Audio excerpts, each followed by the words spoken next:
Hi everyone, welcome back for webinar 7 of Management Skills for NGOs. We are already at webinar 7, we finish tomorrow, and we're going to think about our final major input work today. But before we do, as usual, would like to just briefly touch on what we did yesterday. So yesterday we looked at the topic of managing from the middle, and we went through a number of topics. We went through who are we managing, so we started by thinking people managing. We thought about the whole topic of how you communicate up and down, so you have the manager megaphone and the employee gramophone. We talked about the difference between authority, which involves quite formal, static power and top-down power, and influencing, which is a much more intimate, personal process. And a lot of work, as well as line management, involves, say, project management, dealing with peers, and needs influencing strategies. So we thought about the assets that all of us, I hope some of you had a chance to write your personal asset lists of things that you have that other people would value, that could really help you as you think about your influencing work and your influencing goals, who you want to reach, what you want them to think about, how you can think about their world. And then we gave you a chance to give some space to write an influence strategy from something perhaps that's you're thinking about at the moment. So that was yesterday. I just want to pause to give you an opportunity, if anyone would like to share perhaps something from your influencing strategy that you wrote, or some reflection from yesterday's session that you took away. So I'll just give some space if anyone would like to share now.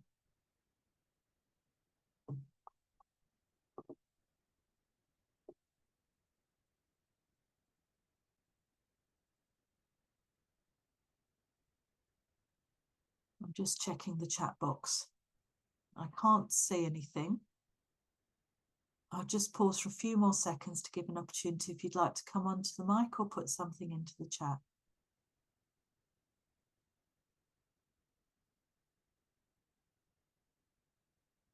Okay. Please bear with me today. A seasonal cold is trying to take over. So I'm a little bit congested today. So I will, if I start coughing, I'll turn my mic off so you don't have that. The beauty of remote training is that there is no risk of you getting whatever I have. So that's a good thing. Okay. So today we're going to be looking at embracing the challenges in people management. This is a topic that a lot of people who come on these courses are wanting to explore, because I'm sure all of you are facing issues in your people management. It's not always smooth process for you. So the three topics we're going to look at in particular is strategies to manage tricky situations and challenging behaviours. And then we're going to move on to thinking about change processes. Organisations continually introduce new processes, new policies, all sorts of change. And there's a framework to take you through to help you with that, as well as some practical approaches to managing change and different types of reactions you get from people that you line manage. And then at the end of the session, we're going to think a little bit about supporting your staff with coaching and mentoring. That's not on the screen, but we touch on that towards the end of the session today. So we're going to start by thinking about managing difficult behaviours. This is something that makes it, well, I think all of us find issues in managing individuals or teams. It is quite hard managing. And managing the challenging behaviours that can come up can make it even harder. So the key is to try and find ways to actively work with all of the people that you're line managing, their strengths and weaknesses, to help them grow and to help get the most out of them. And there's two main reasons why it's really good to sort of develop people, including thinking about how to encompass and address difficult behaviours. One is that it helps improve the productivity of what they are doing and what your team is doing. And secondly, it enables them to grow as people and to grow as people in the workplace and as their own work life develops as well. So where I want to start for this, Anne's going to put the mural link into the chat box. We're going to go to the mural. I'll share my screen in a minute.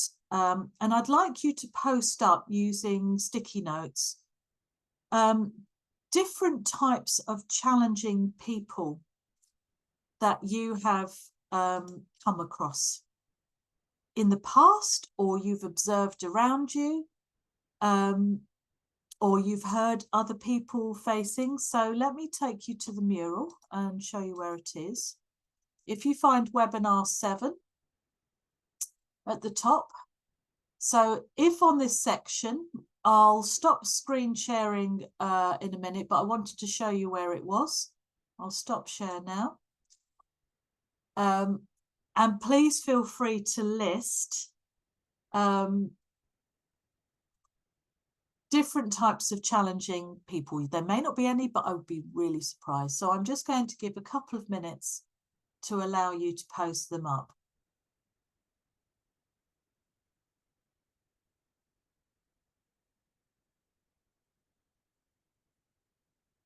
I'll just turn my camera off whilst you do that.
Okay, I'll give you another minute just to finish that up. I can see that you've put a number of different things on the board there.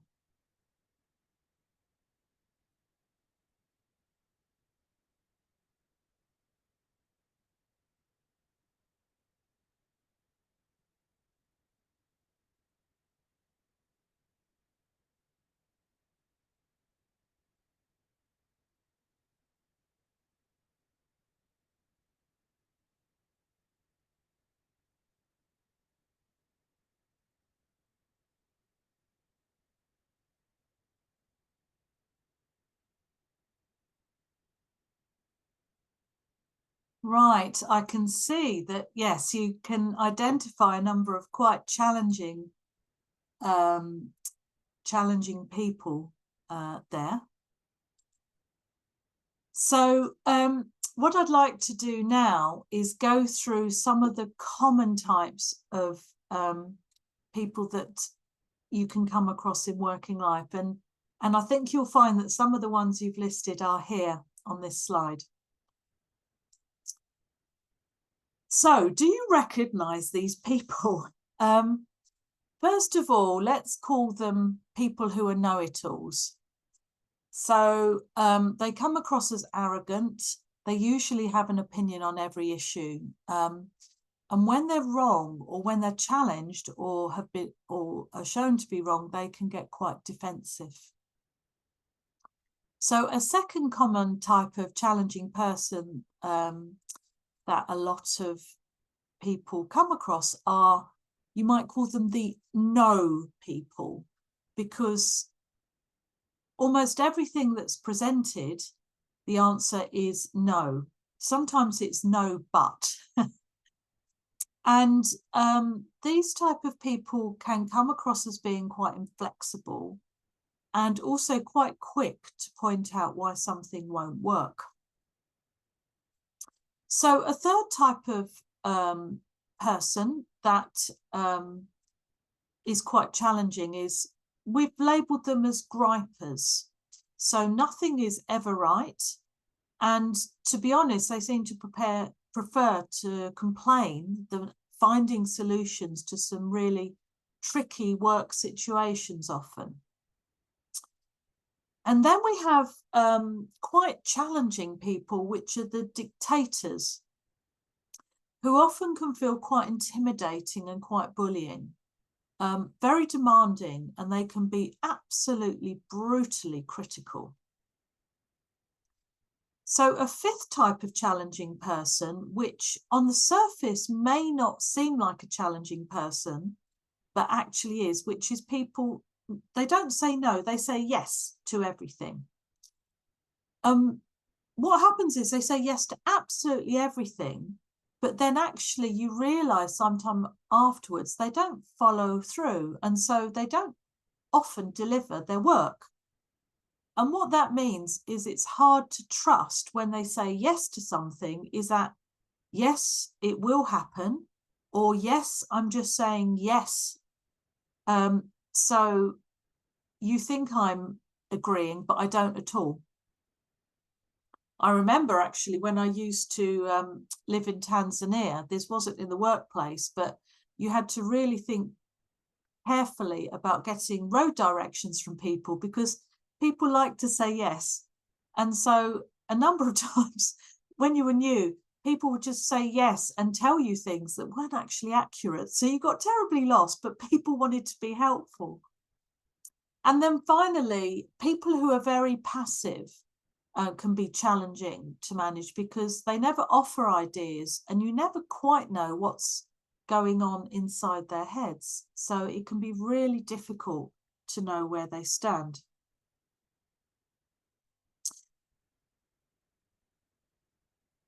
So do you think there is such a thing as a difficult person? What's your views on this? Is this something you come across? Would you say you work with difficult people, or do you think there is such a thing as a difficult person? Feel free to put in the chat or come on to mic.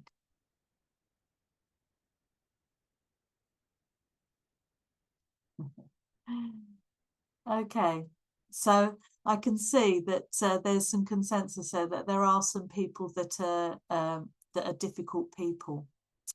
What I'd like to present is perhaps a different way to look at it, which might support you in how you manage this in the workplace. So one thing that might be helpful is to start by thinking, well, actually, I don't want to see a person as difficult, but what I do want to acknowledge is that there are problem behaviours that people show.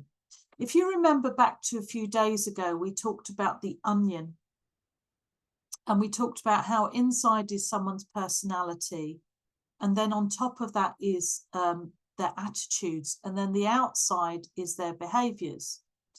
So the thing we can focus on at work is behaviours in particular. So focusing on that is a way to get you to think about how you can see a way to manage someone and to produce something that is less difficult for you and other people in the workplace. So another way to think about it is to see that problems aren't born, but they're made. So if problems are created, they can equally be addressed. And one thing I remember learning quite early on is that, have you heard this phrase that often people say that a weakness, if someone has a weakness, it's often an overplayed strength. So it might be something they do too much of. So for example, if you are good at analysing things, and that is your natural skill set, if you just keep analysing everything to the most exhausting degree, it can exhaust other people around you.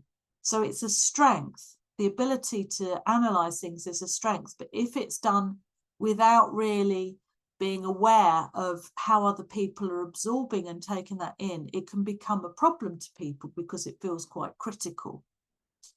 Equally, it might be that there's something that there's not enough of, so not enough communication. So people who are perhaps passive are not communicating enough what's going on inside. So another tip to think about this is to see problem behaviours within their situation. So often something is problematic because in that situation it is. In a different situation, it may not be an issue, but often in your workplace it is. With a change of situation, the behaviour can perhaps be addressed or mitigated. And a really important tip to think about is that there's a different approach that needs to be taken if it's a one-off issue or if it's a habitual issue. So I think all of us, for example, we all go through, you know, the roller coaster of life, and sometimes there are things going on outside the workplace, at home, which you may or may not be aware of, that will have an impact on someone's behaviour at work because they're under stress. And so they're behaving differently to their norm. That might mean that's kind of a one-off, might need a different support. If they're habitually doing something, then there is something that to explore with them, the impact and the consequences of what they might be. I can see the question about, is there a difference between a difficult person and a problem person, is a question that's there.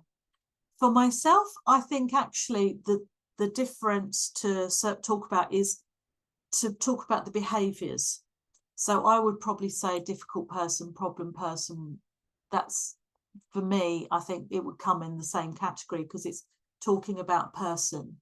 But what I'm talking about here is to move that from being the person centred to think about the difficult behaviours or the problem behaviours. So that's a great question to think about. Thank you for asking that. So how do you actually put this into practice? So let's take one of the archetypes here. Let's take the no person. I've worked with plenty of these. I'm trying to think if it was up on the board, it might have been. But often people who might be no people are often very risk averse. So we might even give them a name just to help. Nancy, negative Nancy. So it might be that you work with someone who's like a negative Nancy, who absolutely every idea you suggest shoots it down and points out really quickly why something won't work. And it's just exhausting, because you just must, we were talking about emotional intelligence the other day, but almost like when you invite a contribution, you just have that feeling defensive of what they're going to say. And it's very easy to then progressively shut that person out, because you know they're going to be very negative about everything suggested. But one way you could think about perhaps doing something differently is that person, as I mentioned before, might be a deep analyzer, but actually be able to test ideas out. They may also need some time to adjust to ideas. So one thing you could try is several days before you present an idea to a team, you might want to present the idea in writing or in person to Nancy and say, let's talk about this later in the week, give you some time to think about it. And then in a regular one-to-one, talk through the ideas, and then you could put the other side. So take on board the feedback, but actually present the other side. And then that might actually help you in terms of identifying risks and areas of improvement in the areas you're doing. So instead of just feeling, you know, like you're shot down the whole time, embracing that input to help strengthen the work that you're doing. And I did hear of an example where someone had a change process to introduce on a new policy, and they requested, who is the most critical person of this idea? I want them on the team. And they did agree, but said, I don't agree with this, but I'll come on the team. By the time they got to implementing the new approach, that person had really bought into the idea, helped work out some of the early flaws, and ended up presenting the idea to colleagues and selling it to them. I also worked with someone a few years ago who a lot of people said to me, this person is really difficult. They're so negative, super intellectual, shoots down everything, thinks they should be in charge. They'll be after you as manager. And what I realized is I needed to sit down, first of all, and give this person time and space to explore and express ideas, but then reflect back something different about these ideas and say, thank you for your contribution. This is another way to think about it. What do you think? And I found actually that they were quite open to looking at it in a different way, but they just had this very kind of, they weren't aware how kind of aggressive they came across in the presentation. And I realized actually that person had quite a kind heart, but just needed to kind of learn to express, be heard, and be encouraged to help other people express their views around them as well. And this person became such an asset within such a short space of time, but needed quite a lot of channeling, I found. So that gives an example. Are there any questions about that? We're going to put you into group work to think this through for yourself, but I just want to pause and see if there's any questions at all.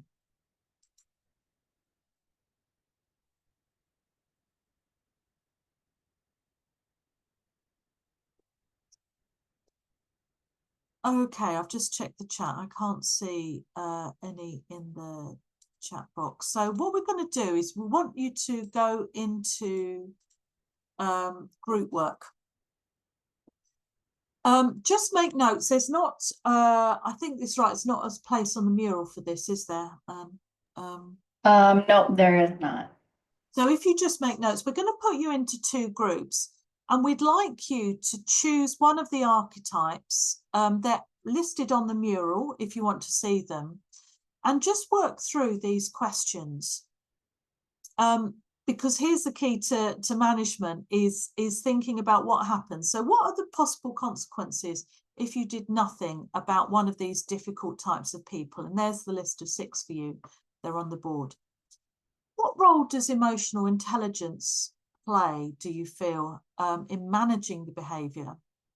And how could you perhaps address the behaviour? Now, there might be one type that you're really keen to work through with the benefit of other people because you're dealing with this now. So I would encourage you you know, don't shy away from picking a difficult personality type here. Are there any questions about that as an exercise? Okay, we'll take some feedback from each group, so be prepared for someone to share when you come back, please. We'll see you back in 10 minutes.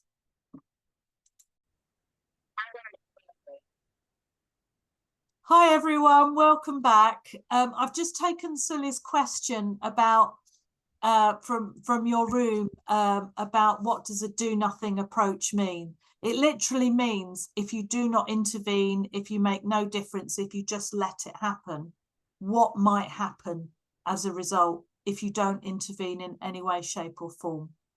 So, but what we'll do is let's go to room 1 and hear what you did, who you picked. If you can come on camera, whoever's going to present for your room. And I'd love to hear your feedback on these questions about what might be the consequences of a do-nothing approach, emotional intelligence, how can you alter the perception of the problem, and how could you influence a person to change their behaviour? So who's going to present for room 1?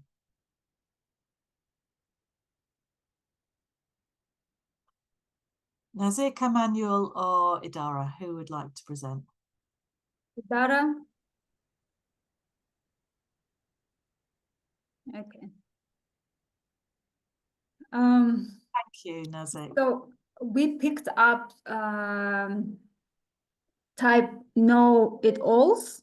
Arrogant usually have an opinion on every issue, and when they are wrong, they get defensive. In our group, we had a discussion about how if we don't resolve the issue, that this is going to impact the work and environment as well. But we came to the conclusion that it's very hard to approach this kind of this type of people, and the main perception of the problem should be taken from the person to something else, that the issue is not a person, but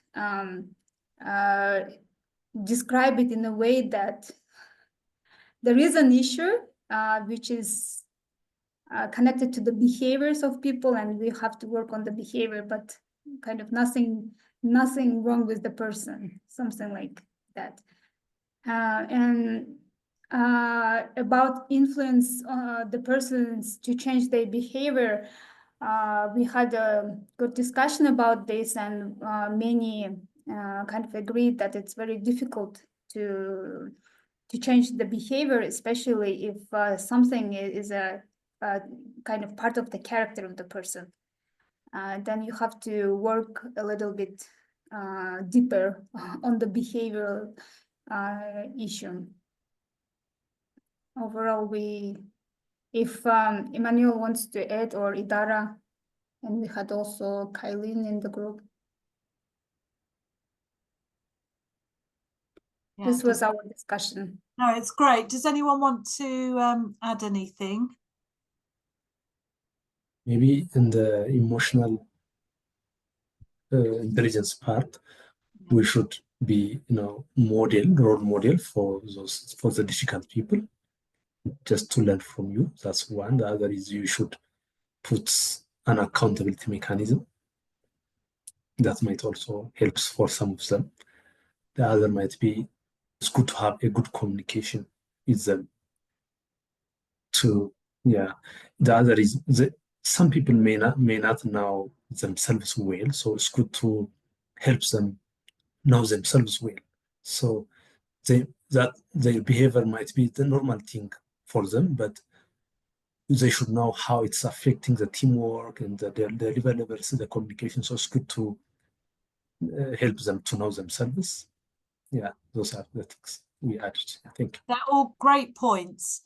I mean, the point about emotional intelligence, I'm going to guess here, because I suspect a number of us would feel, yeah, that was great, thank you, is the thing about emotional intelligence is eventually it would probably annoy you as a manager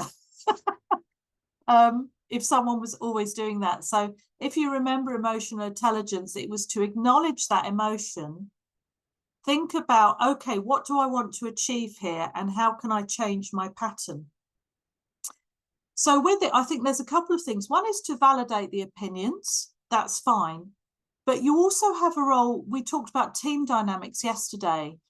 As manager, you can really affirm everyone's inputs. So because sometimes people who have this know-it-all, they can be quite domineering in team dynamics. So your role could be to make sure that you don't let the other team members be intimidated and that you value everyone's opinions. So I had this once with this person I was actually telling you about earlier, where we had to set the annual team plan. And this person particularly happened to have a skill set of planning.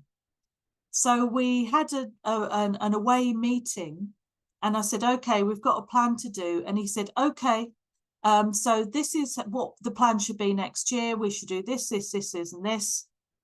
And I said, oh, thank you for your contribution. That's really valuable. I'm interested to know what everyone else thinks. And he looked a bit confused in the short term. But then when we went around the room and everyone got an equal opportunity to contribute what they thought, and some of them didn't agree, we then had an open discussion and we came to a stronger conclusion. And I followed up in the one-to-one on it and actually was pointing out about the value of some of the other contributions. So I was doing some reflective, this was valuable, but actually that was just as valuable, wasn't it? Can you see that input was valuable? So that can also make a difference if that helps to say. Okay, let's look at the other room then. What did you look at in room 2?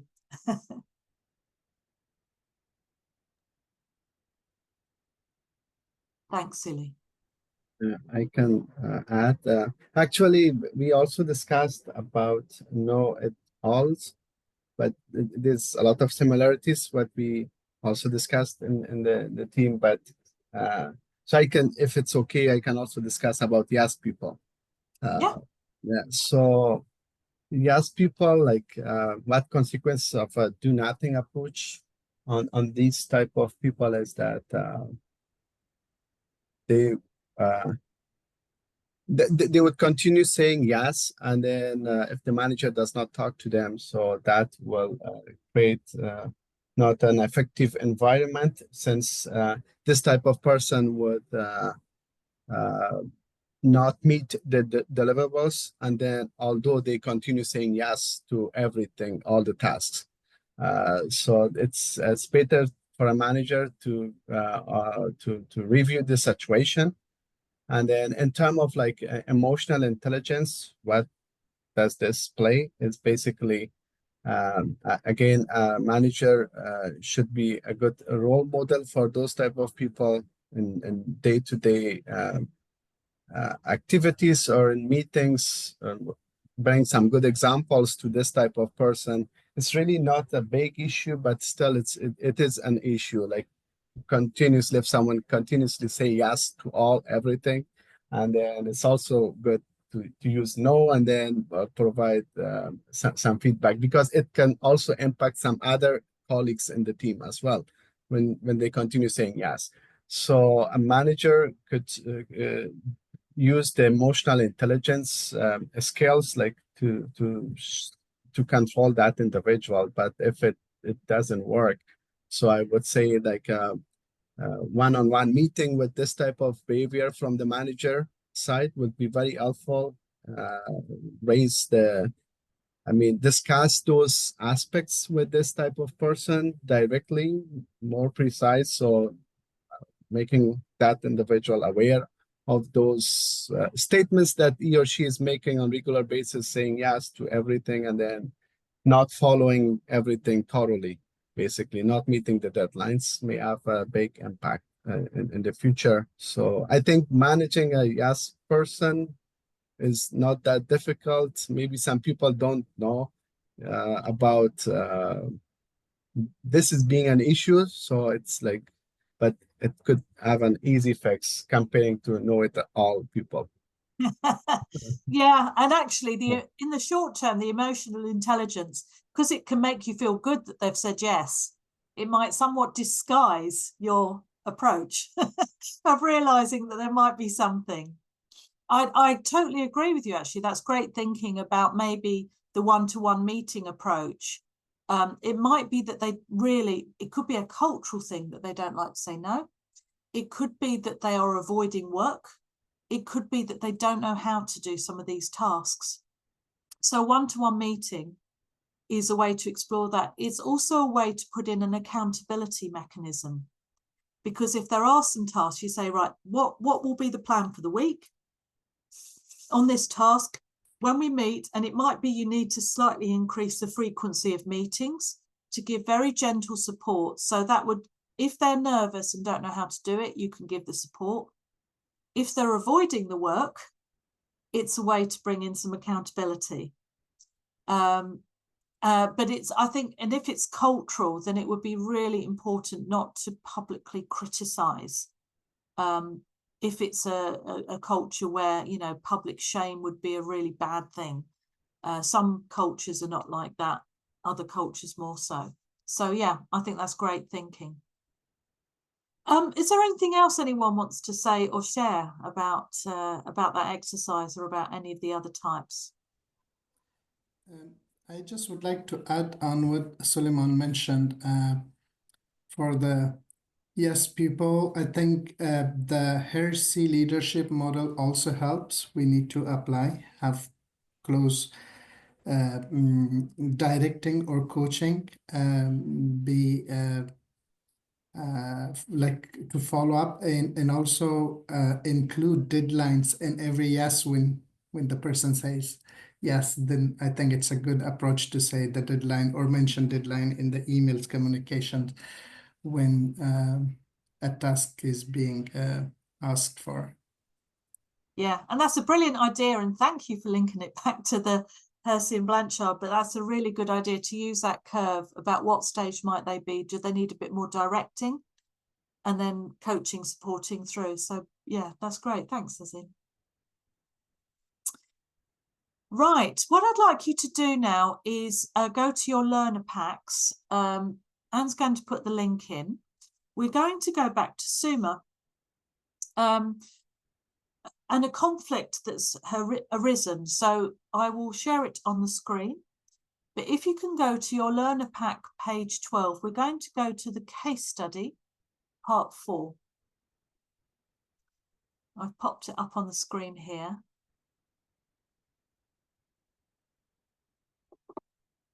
If you're struggling to find it, please let us know, or you can let Anne know privately if you can't. I'll also leave it on the screen. I'm going to turn my camera off now and give you 5 minutes to read this.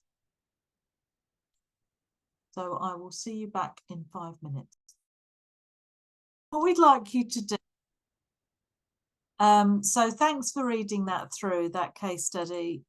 Suma has another challenge here. Let me go back to the PowerPoint. I think I took my screen, so I have to go back to the...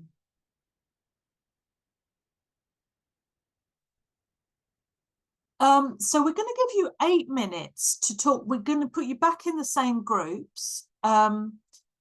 And we're going to give you 8 minutes to discuss this conflict that's come up in Suma's team. And if you can think about these few questions. Firstly, where is the conflict? Secondly, who is involved? Thirdly, this is quite key. What do you think is the root of the conflict?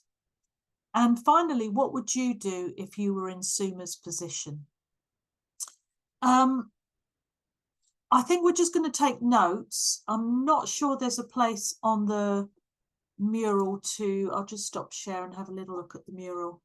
Maybe if you can just take notes and present back. Yeah, I don't think there's a place on there. So if you can just take notes, present. Are there any questions on that as a task? Okay, if one of you can present back. Maybe someone who didn't present in the last task, because we'll put you back in the same groups. That would be fantastic. We'll see you back here in 8 minutes. Welcome back. So how did you get on with Suma's latest problem that she's facing? Let's go to room 2 first this time. Perhaps someone can present that didn't present the last activity. So what did you think about these questions of where was the conflict, who's involved, what was the root of it, and what would you do if you were Suma? Please go ahead. Okay, I think let me turn on the camera. Yeah, thank you. We discussed this and we agreed that the conflict is, we categorize the conflicts. The first conflict is between Derna and Soma, and then the second conflict is between the head of departments. So that's the conflict and who is involved. Definitely Soma, Derna, somehow David, since he didn't deliver on time, and also head of departments for the secondary conflict, I would say. The root of conflict,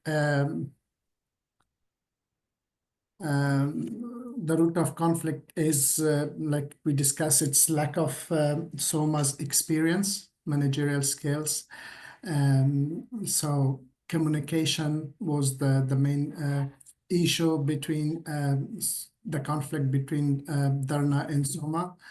But for the conflict between departments head, so again, it's lack of her leadership skills and also poor collaboration between the head of departments, and the budget cut and not having operation head is also the roots for the conflict.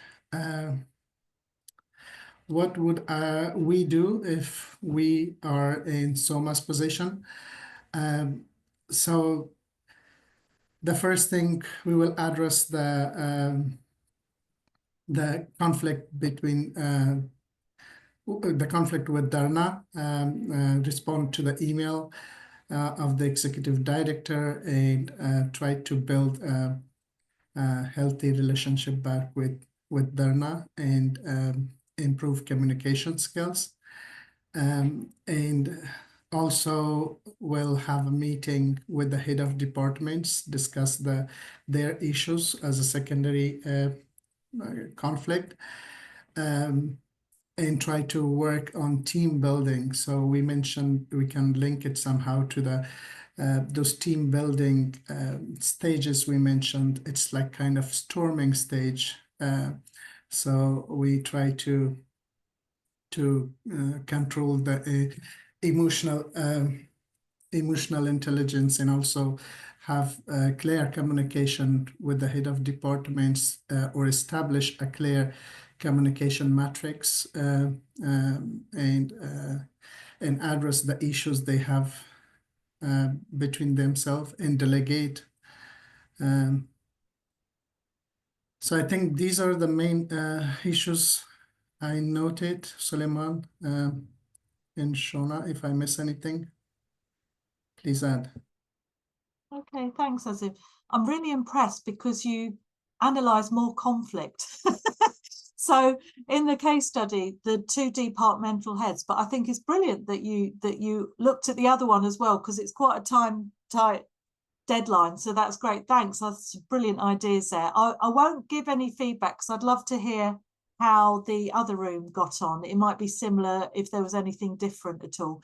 But room 1, don't worry. The main task we're thinking about is the issue between the 2 departmental heads. But if you want to add anything about the other situation, you're very welcome. So who would like to present? Thanks, Azin. Who would like to present from room 1? Sorry, yeah, room 1. Kaylin, I think Nazik presented last time. So Are you presenting, Kaylin, maybe? Happy to present. Just another thing perhaps to add was that we discussed we had like an interesting sort of internal debate at the end of our discussion about you know, trying to get to the root cause of the conflict between the two managers and whether it would be best to bring them together or to have separate conversations with each of the managers first. I think Nasim and I were on the side of we thought it would be best to have perhaps separate conversations to see what's actually going on between the managers. And then maybe have a shared space where the discussion could be brought together because everyone is, in theory, supposed to be working together and they're not. That was the main thing that sort of stuck with me. I don't know if my other roommates have anything to add. Okay, is there anything that you want to add? I think that's quite clear. Yeah, another thing to add, we had a discussion about the root cause of the conflicts, and it was about managerial skills of Suma, since she is very new to this position. It might be the issue, and the second is that the communication issues, not only between Suma and her managers, but also between the managers as well. Manuel? Yeah, I think what I just put in, because I think you're absolutely right. These two managers, the operations manager and the finance manager, that does happen in organizations, doesn't it? But actually, what's quite interesting, totally that this needs resolved, but Suma's quite new and quite overwhelmed. It's kind of a consequence of her decision to delay recruiting the operations manager as well, isn't it? Because those two managers report in, don't they? Yeah, and one of the solutions, it was also to hire operation manager as soon as possible. Yeah. So, because what's it's meant by delaying that decision, this issue has landed into Suma's lap directly. So it then becomes another thing she needs to problem solve in the short term. And she's already feeling overwhelmed. So perhaps reorganizing to prioritize recruiting an operations manager who is then briefed to work on that. I love the input about the forming, the storming, you know, there's certainly storming going on there. Could be one of the priority conversations, keeping the dynamics there, but actually getting the operations manager on board. So yeah, I can hear that you've all, your analysis skill are all there. Yeah, and one thing to add also, what I noticed that every time when new person comes to the team, doesn't matter team was established before, but when new person comes to the team, you again go through the storming part. I was so impressed by so shocked by this, because kind of we are established kind of team, we know each other very well, but when new person comes, it doesn't matter if it's manager or any teammate. He or she comes with her own dynamics, and it puts a lot of stuff into the team, and you still go to the storming, norming part. It's incredible. Yeah, and it's true. This came up actually on the platform as a question about, but it's true, every time the team changes. Now, it doesn't mean that whole forming, storming, norming, performing need take a long time. That might be partly about how well the induction process goes, how people re-socialize around a different personality type. So it needn't be a big, lengthy process, because if someone's come in and they're, say, naturally a team player, or perhaps even quite similar to the person who left, it might be quite smooth. But being conscious of that there will be some change, does make a difference, because sometimes people come in and things change and people don't understand why it's feeling so unsatisfactory, and it's because of this forming, storming, norming, performing process. And new people need to know things, don't they, coming in? So, yeah. So, yes, getting the operations manager hopefully will help. Okay, anything else on that? I hope this is giving you some ideas to think about, some concepts to frame your own thoughts as you approach some of these challenges that I'm sure you'll face in your workplace. So I just want to, okay, just a couple of notes before I go on to this next topic. I think the main thing to say is if conflict arises, two things really: the sooner you know about it as manager, the better. And the sooner that you start taking steps to address it, the better. And normally that's just by trying to get people to explore opinions and hear each other's points of view. Because like with these two managers in that case study, if it goes on too long, it just gets heightened emotionally and entrenched. So it's actually good to try and address it as soon as you can. And perhaps even thinking, as Azim mentioned, about the situational leadership model to help you in thinking about addressing some of these issues that come up. I think you mentioned it in the last exercise. That is a tool to help you think about which part do you maybe need to be in on that model to help you address some of the issues coming up. Right, okay, so I'm going to turn my case study off again here. I'd like you all to come on camera, please, if you can, because I've got something for you to do. I would like you all to fold your arms. How you would usually fold your arms. You might have to raise them up so you can see them on the camera. Yes, yours is a bit low. Right, there we go. A bit higher, Emmanuel. A bit higher. Shauna, little bit higher. Hold your arms there. Thank you. Right, I would now like you to fold your arms the other way around.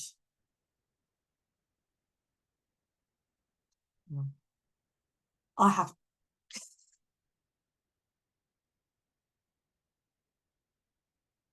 Okay. Right, I think you're all done. Right, another one. Just clasp your hands.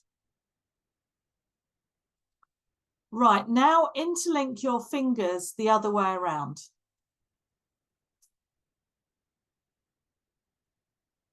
Okay.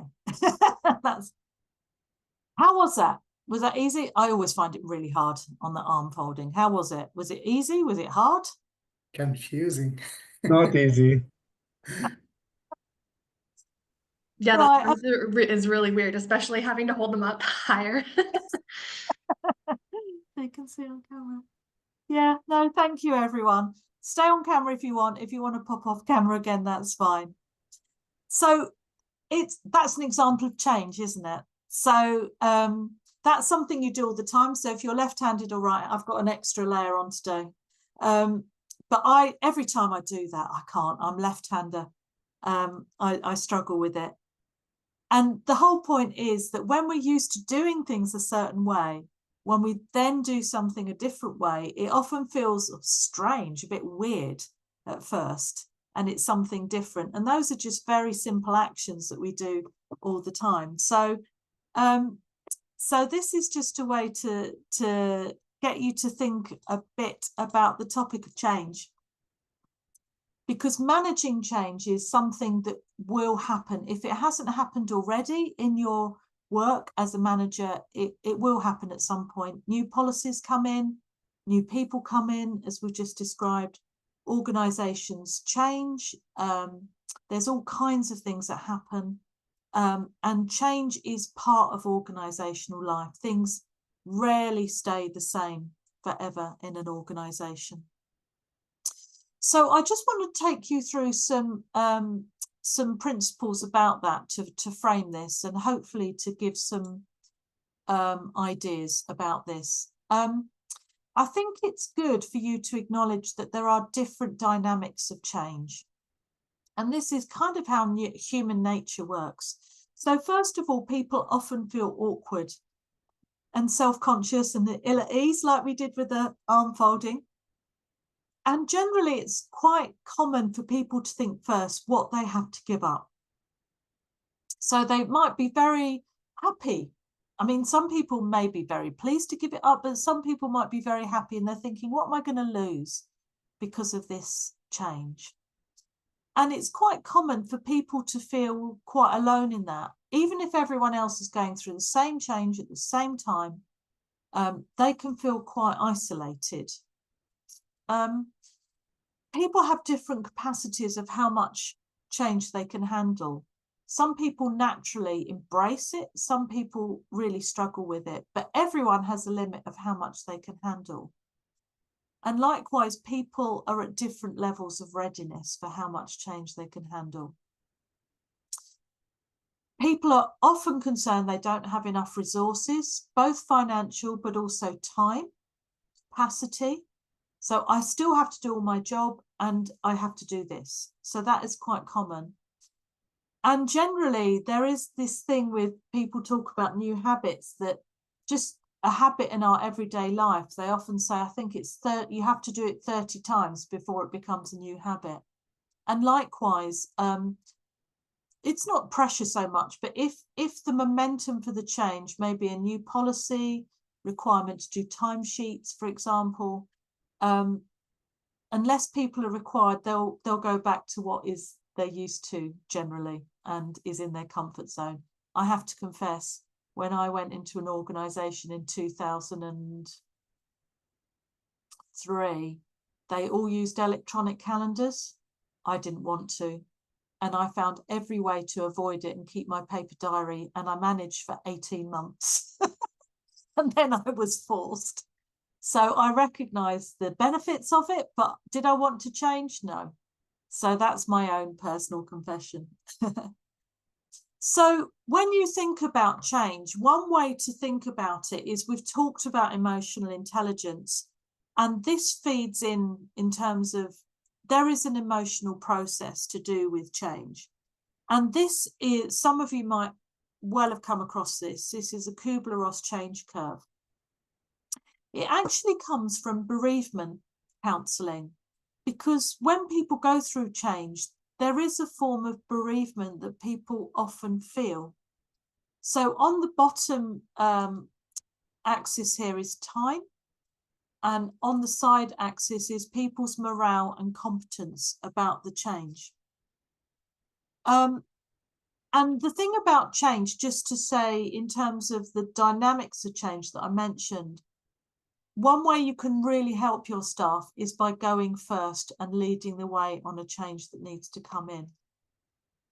So as you take your staff through some of these different stages, often people start with a form of shock or surprise that why has this got to happen? Why can't things stay the same? But initially, some people might be okay. They might feel short-term motivation, so their morale, competence might pick up, but then actually disbelief kicks in. No. Yeah, they say this is going to change, but it's not really going to change. Things stay the same. And so people look for evidence that it isn't really going to happen. No, there's been a delay in the implementation, so it's not going to happen at all. We'll just carry on. Then people move through to a stage of frustration. And actually, sometimes people can feel quite cross about things changing. And that leads to often a fall off in motivation and energy, and they might even, really lose motivation in their work, which is this depression phase. So then going through to, okay, things have changed, so let me try this. And then think, right, okay, this is going to happen now. I'll feel more positive, and then I'll integrate it. So on the right-hand side of this slide, excuse me, I've just knocked something there, is what you can do as a manager at each of these stages. So these link up. So first of all, in the first phase, it's actually to get people seeing the benefits of the change. So creative alignment. This is what the change is, and you need to sell it to your staff. Secondly, when you get to this frustration stage, maximize the communication. People feel if they haven't heard enough information, they need to keep getting flows of information, communication about what's happening. When people fall off and feel quite down about the change, spark their motivation, encourage them, say there are positives, I will lead the way. This is what it will bring. We can do this. I know it's difficult initially, but we will get there. And then as people start to engage with the change, developing capability, which is strengthening, maybe there's a skills training that's needed or something, time and space to practice. And then once people have decided to go ahead, to really encourage them to share their knowledge and share maybe tips about what's happening, encouraging them to communicate with other areas and other people as well. So is that feeling clear? Are there any questions about that model at all?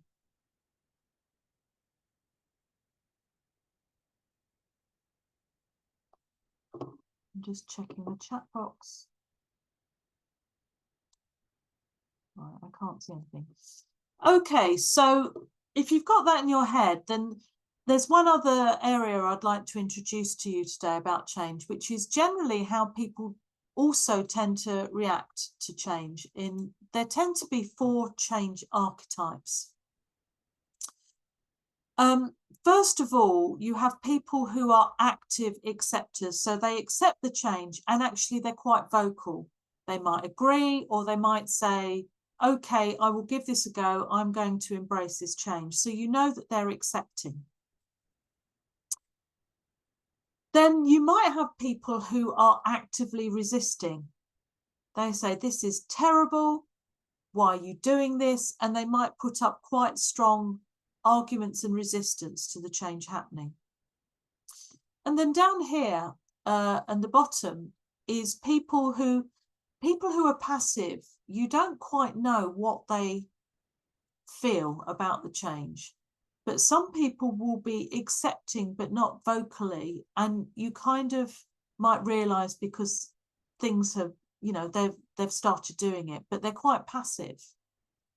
And then finally, you've got people who they're passive in style and they really don't agree with it. So they're known as passive resistors. So these are the 4 types. You have 2 active types, active acceptors, active resistors, and then you have passive acceptors and passive resistors. So what we'd like to do is we're going to give each group 2 of these archetypes. So we're going to get, if you only get a chance to work through one, that's okay. But I'd like you to think through, there's a space on the mural to do your work. So Anne's going to put up the link to the mural. If you go further down the column, I'll share it in a minute. But think about these questions. What are their characteristics? How do they typically behave or operate? I've given a couple of clues for some. What's good or bad about this? Is there something to be managed? That's and how.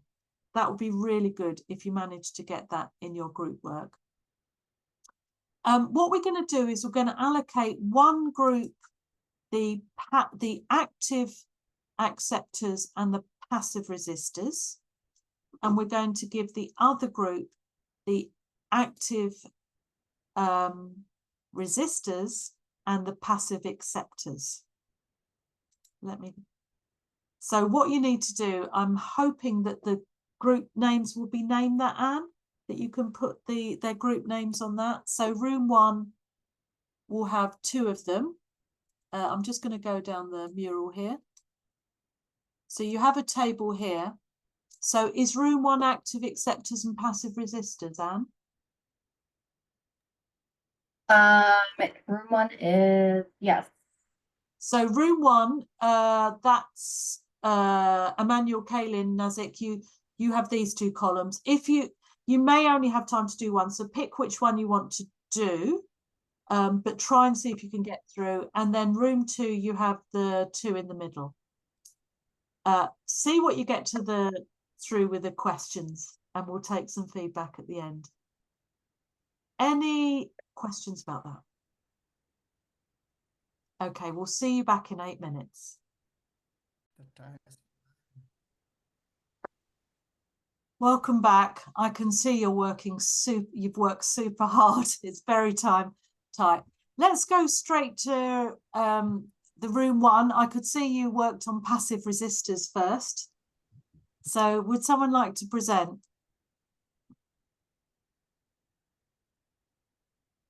Silly. Hi. Oh, you're the other group, but go ahead if you want to present your group and then we'll come back. No, that's okay. Sorry, I was confused. It was me and Azim. So we can come back. No, go for it. With passive acceptors you're presenting. Yeah, go for it. Yeah, myself and Azim, we discussed about this and the questions. So what are the characteristics of a passive acceptor would be, yeah, they are quite, sometimes you don't understand whether their intention, but overall, like it's up to the manager to understand what their intention is basically. But so yeah, I mean, they're kind of quiet in that case. They do not show or express their decisions clearly, but you can understand that they are accepting. And then so you would understand their intention also based on the experience, like how you managed them in the past, basically would reveal like where they stand for. So their behavior would be that they accept the change, but again, they do not express their acceptance clearly. And so the good thing about this one is that it's good that they accept the change and they will learn and they will apply those lead project or anything that we have for them. However, to my opinion, they would create some toxic environment. I'm not sure if I'm clear for that, because since they are not very clear, although they accept the change, so it may have some impact on some other team members. So it's very important, like if they become like active acceptors and share their knowledge. I have seen some really good, experienced team members. They're really good. I can understand they accept the change, but they do not express. So if they do, it will really ease the process for a manager. So that's what the problem, and it's very unhelpful. Like, okay, you got it, but then why not you're showing that to everyone so that they can follow you and the mission basically, or the project. So, and then basically you can still, like, yeah, we can manage them by, again, same thing, like one-on-one meetings during the course of the employment. So let them know that if you accept it, so express it, talk to your other colleagues, and this will be helpful, not only for that person, and then also it's good for this entire organization and the team. And also this can be brought up also during their appraisal or like evaluation of employee performance at some point. And then active resistors, we basically didn't write anything there yet. That's so okay. It was a big ask, but I love the ideas you presented on passive acceptors, especially how can you embrace them to be part of promoting the change. Yeah. And then one thing about the active acceptors, they're good. Of course, they're active acceptors. And then a good manager would involve both like passive acceptors and active acceptors together. So to find, I mean, to encourage them to express themselves clearly, because passive acceptors, maybe sometimes they don't have the courage to present themselves.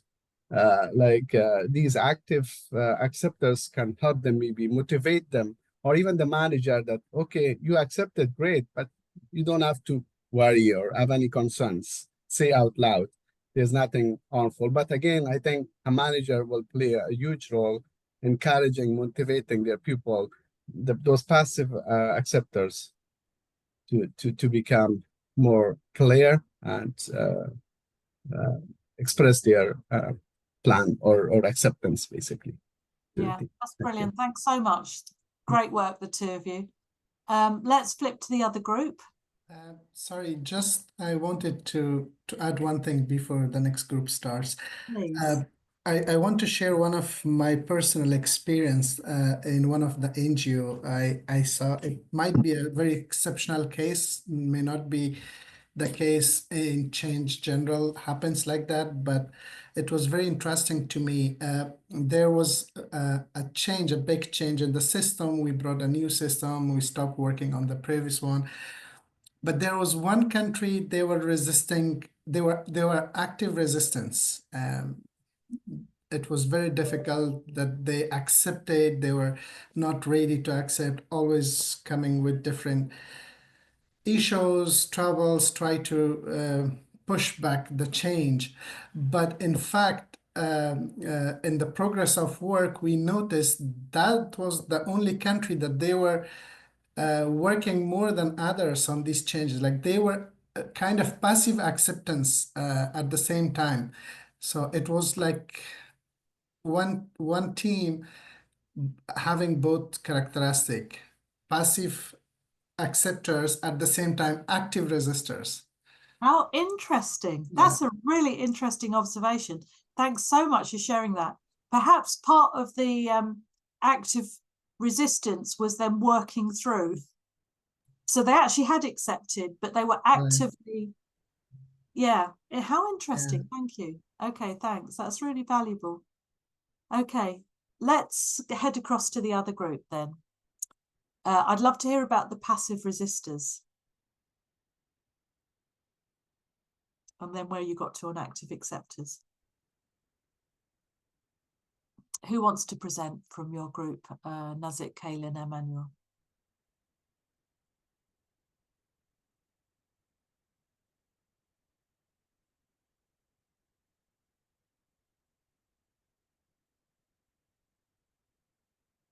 Thanks, Nazik. Yeah. They quietly motivated me to present. So we talked about passive resistors a lot because we thought that it's very difficult to characterize passive resistors rather than active acceptors. So I will talk about passive resistors first, and then if I have time, maybe about active acceptors. Main characteristic is that they keep quiet. They're not collaborative, but it's not open. They don't show it openly. Not open to changes. Then how do they tend to behave, operate? So basically they try to sabotage, they talk with others about burdens of change, procrastinate some things that are main part of the change. And they're very difficult to manage because of the outward and internal opinion differs, and it's hard to sometimes also find them since they are passive resistors, and especially if your team is big enough, and then it's hard to recognize passive resistors. As long as the manager recognizes them, it's very important to consult ahead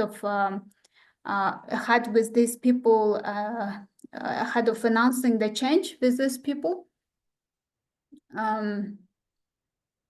If someone wants to add, you can add. Otherwise, I can talk about active acceptors.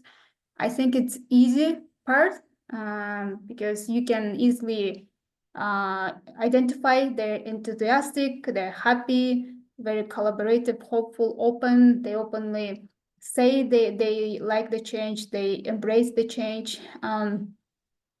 They always provide constructive feedback, support and help management in implementing the change, motivate others, try to explain others about the advantages of the changes. And What's good about this is that manager can use these people to explain active resistors and passive resistors, all the benefits of the change, and use them as motivators and collaborators in this. Yeah, yeah. Yeah, you crack through loads. Okay, does anyone want to add anything else from the group? I think it felt very clear. Okay, question to ask you then, just to wrap up this topic. Of these 4 types, which of the types, those 4 types, do you think will be the trickiest for you to work with or could cause you most issues? And say, Sorry, I didn't hear. I think the passive resistors Yeah. is challenging. Like we had some of them in the past experience. Okay. It's very tricky for me, I think, to find. Sometimes they talk outside the meetings, like show resistance, but it's sometimes difficult to find out if they're either accepting or not. Yeah, passive resistors. Were you going to say something, Emmanuel, as well? So I agree with Suli. So active passive resistors are difficult. So you may not identify them quickly. So you may not talk to.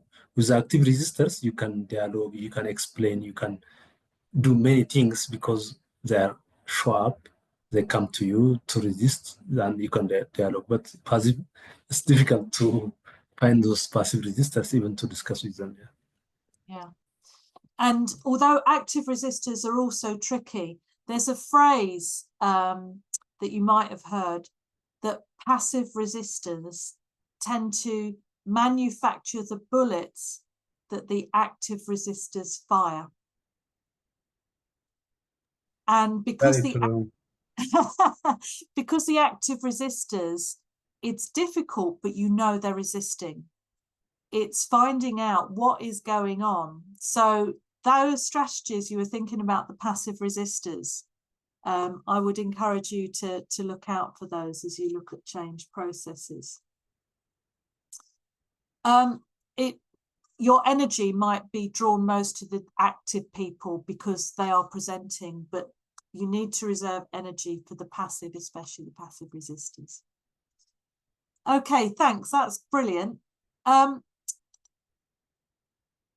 just going to briefly touch on this topic of mentoring v coaching. Just to give you a couple of definitions here that might help you in thinking about your mentoring and coaching work, which is coming into the role of management more. Mentoring is usually about something specific, a specific skill that someone might be lacking in your team, a technical skill or something, and you might be able to support that direct skill, or you might be bringing in someone from outside or sending them on a maybe specific training course to develop a specific skill. So mentoring is when there's a specific skill or expertise and it provides information and guidance and support to help them to develop a specific skill set.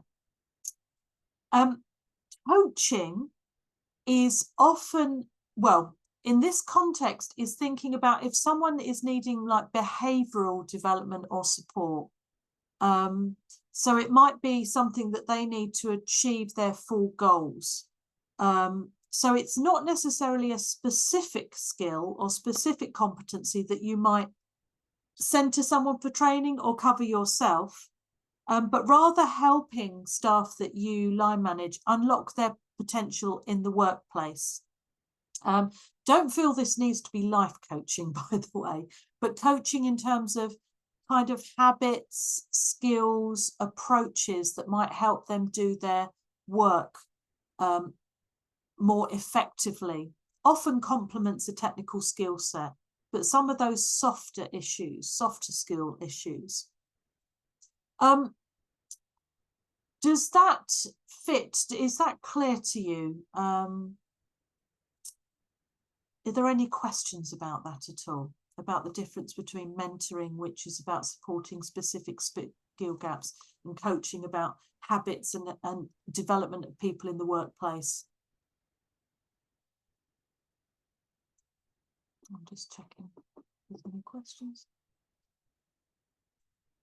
Okay, so let's just look briefly at the mural and think about David and Suma. So David,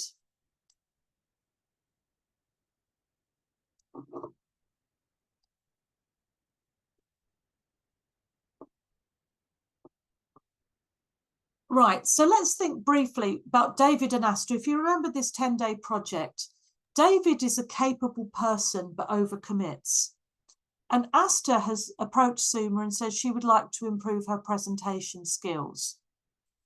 So would you like to offer, either by writing a sticky on the mural or pop it in the chat or come on to mic?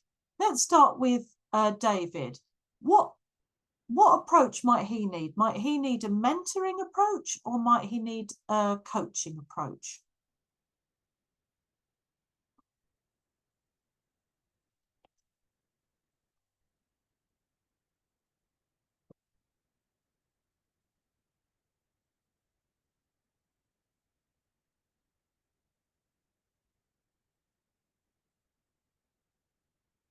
Just checking the that as well. Okay, yeah, do fill in both. Whether you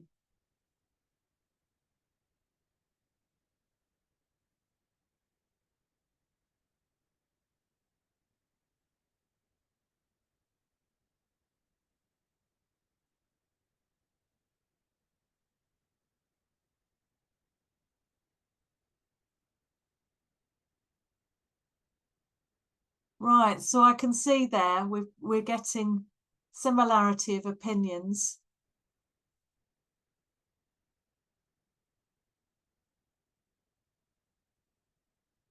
Yeah. So we're I'll stop sharing there, but still keep your mural up to look at that. So yes, in terms of it, David would benefit from coaching, wouldn't he? And actually, you've identified maybe even he might need some quite directing on things like how he manages things. Now, there could be a specific skill set that he needs developing, like his time management. Do you remember?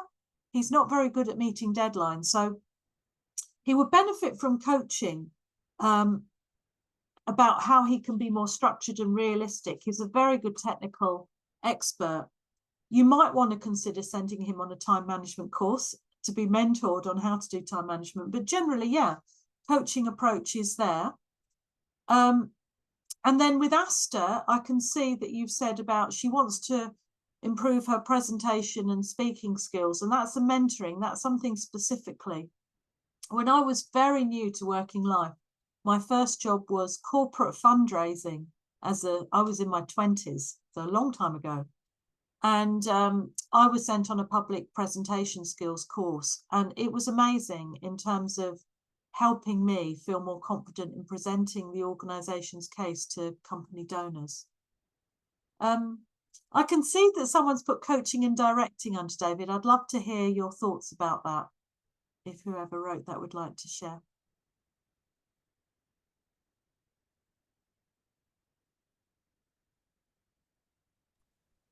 I added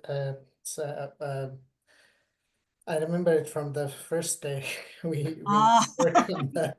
Yeah, on that model, I place it in the directing as well. Like we place it directing. He needs both directing and coaching. He I'm needs impressed by your support. recall. Yeah. No, that's great. Yeah. So it might be, and also, yeah. Yeah, so initially it might need very hands-on support, but then you'll be looking to build his confidence. Thanks, Azim. So these are two ways. I mean, it's just a really quick task we've got you to do there, but they're ways for you to think about the staff that you're line managing, either now or in the future, different ways that you can support them develop their professional skills.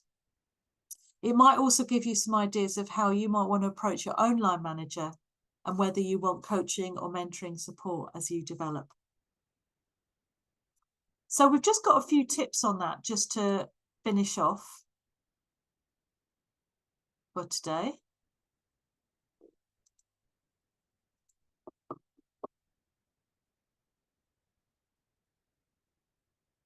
So some tips to give you about coaching and mentoring guidance. I think the first thing to say about your staff is don't assume you know where they are.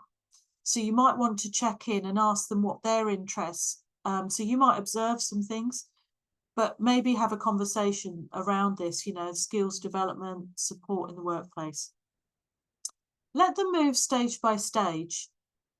And in terms of trying to support them along as you do the work on this, try and minimize sharing negative points. People always respond better to affirmation and positive affirmation.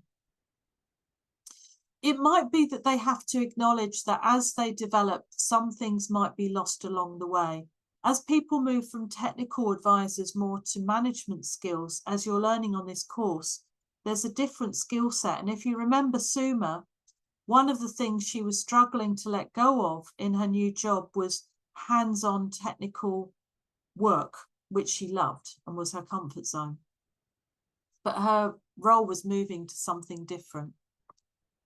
And then positively affirming the benefits and values of developing skills and developing the coaching approach and how people holistically approach their work can really help incentivize people.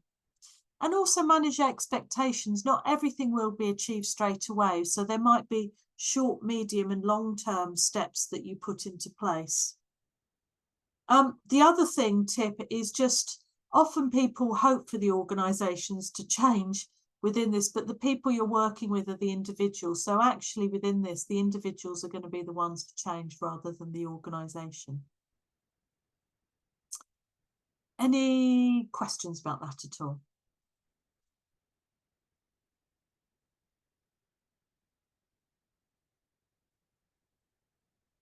Okay.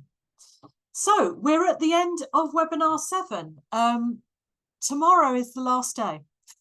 So tomorrow we're going to focus on bringing everything together. And one thing we'd like you to do, tomorrow you have an opportunity to bring an issue that you're dealing with and to work in a peer group through a number of questions that can maybe really give you some good ideas of something you could take away now. So Anne's put in the chat box a link to the learner pack. There's an exercise on page 25. I will just share it as well, so you know where you're going. You will get more from tomorrow if you are able to find the time before we meet to pre-think about this, but don't worry if you can't. You can think about it in the session yourself. It's page 25, isn't it? Here we go. So these are the questions. Who are the key players? What have you done so far? What has worked? What hasn't? In light of some of the concepts we've learned in this course and covered, does it make you think differently about where some of the issues of what you're facing lie? And then maybe what are your next actions and why? So tomorrow is very much about recapping all of the course concepts in the context for Suma and then for yourself. So there'll be a lot of group work tomorrow and chance to ask questions. That's everything for today. Thank you very much for your time and attention. If there's any questions, please let me know. Otherwise, have a wonderful afternoon, evening, and I look forward to seeing you at the final webinar tomorrow. Thank you. Well, See you tomorrow. Thank you so much. Bye. Bye-bye.